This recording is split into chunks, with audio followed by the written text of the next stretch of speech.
और महादेव जी तिलक के गीत गाने जा रहे हैं, आप लोग सुनिए। अच्छा लगे तो कमेंट में बताइए। भैया बड़न चौका पर आगन साजी गइल, भैया बड़न चौका पर आगन साजी गइल। हाय हाय हाय सारा भाया गनवा को बयाई, सारा भाया गनवा को बयाई। थारी लैला लोटा लैला हंडा हारी पाई, थारी लैला लोटा हंडा हारी पाई। हाय हाय हाय चानी के थरियावा के लाई, चानी के कटोरावा के लाई।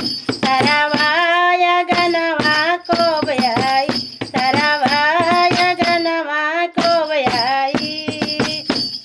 कूलर लैला गोदरेज लैला फ्रिज हाई फाई, कूलर लैला फ्रिज लैला गोदरेज हाई फाई। हाय हाय हाय हाय हाय हाय एसिया कूलर